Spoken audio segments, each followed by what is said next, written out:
जब कुत्ते आपस में मिलकर बैठते हैं तो पहले तेवरी चढ़ाकर एक दूसरे को बुरी निगाह से आंखें बदल बदल कर देखना शुरू कर देते हैं। फिर थोड़ी गूंजीली आवाज़ उनके नथनों से निकलने लगती है। फिर थोड़ा सा जबड़ा खुलता है और दांत दिखाई देने लगते हैं और हलक से आवाज़ें निकलना शुरू हो जाती हैं। फिर बाँछें चिर कर कानों से लग जाती हैं और नाक सिमट कर माथे पर चढ़ जाती है। दाढ़ों तक दांत बाहर निकल आते हैं, मुंह से झाग निकल पड़ते हैं और अफ अफ की आवाज़ के साथ खड़े होते हैं और एक दूसरे से चिमट जाते हैं।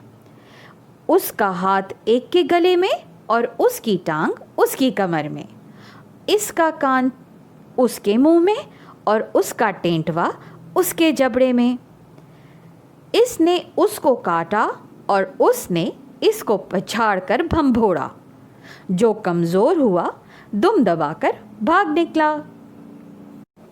नामुहज़्ज़िब आदमियों की महफिल में भी इसी तरह तकरार होती है। पहले साहब सलामत करके आपस में मिल बैठते हैं, फिर धीमी धीमी बातचीत शुरू होती है।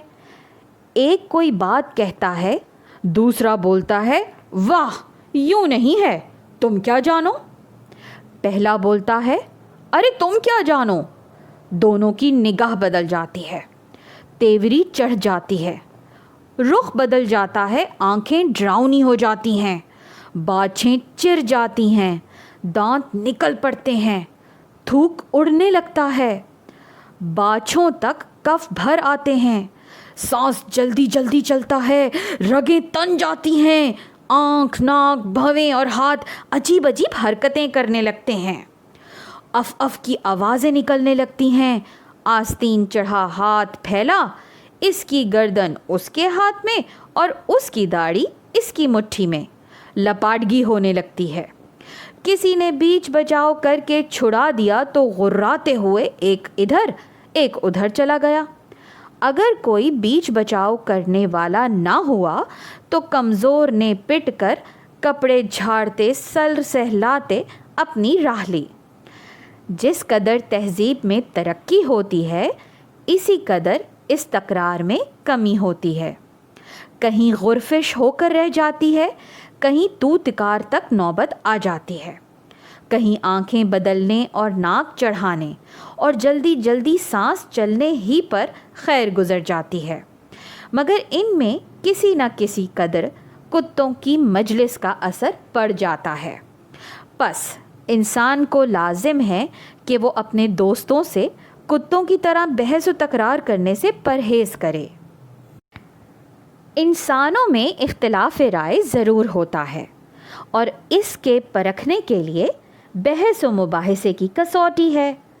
अगर सच पूछो तो बेमुबाहिसा और दिल लगी के आपस में दोस्तों की मजलिस भी फीकी है, मगर हमेशा मुबाहिसे और तकरार में तहज़ीब, शाइस्तगी, मोहब्बत और दोस्ती को हाथ से न जाने देना चाहिए। बस मेरे हमवतनों, मेरे अज़ीज़ हमवतनों, जब तुम किसी के ख़िलाफ़ कोई बात कहना चाहो या किसी की बात की तरदीद का इरादा करो तो खुश अखलाक़ी और तहज़ीब को हाथ से मत जाने दो। अगर एक ही मजलिस में दू बदू बातचीत करते हो तो और भी ज़्यादा नरमी इख्तियार करो। चेहरा, आवाज़, लहजा, वज़ा और लफ्ज़ इस तरह रखो जिसमें तहज़ीब और शराफत ज़ाहिर हो, मगर बनावट भी ना पाई जाए। तरदीदी गुफ्तगू के साथ हमेशा सादगी से माज़रत के अल्फाज इस्तेमाल करो।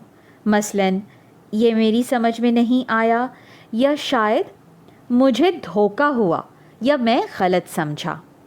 गो बात तो अजीब है मगर आपके फरमाने से बावर करता हूँ। जब 2-3 दफ़ा बात का उलट फेर हो और कोई अपनी राय को न बदले तो ज़्यादा तकरार मत बढ़ाओ।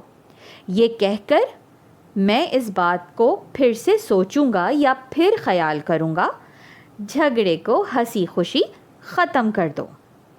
दोस्तों की बातों में اپنے دوست کو یقین دلاؤ کہ اس 2-3 دفعہ کی الٹ پھیر سے تمہارے دل پر قدورت نہیں آئی ہے اور نہ تمہارا مطلب باتوں کی الٹ پھیر سے اپنے دوست کو تکلیف دینے کا تھا۔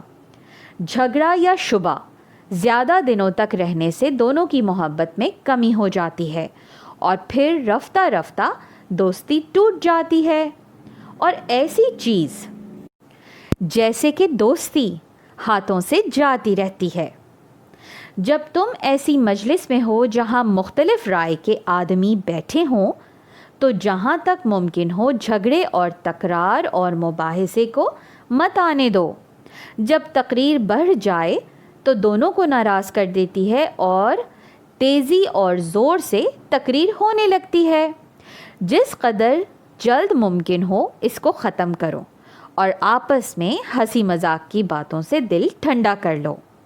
میں چاہتا ہوں کہ میرے ہم وطن اس بات پر غور کریں کہ ان کی مجلس میں آپس کے مباحثے اور تکرار کا انجام کیا ہوتا ہے۔ سر سید احمد خان۔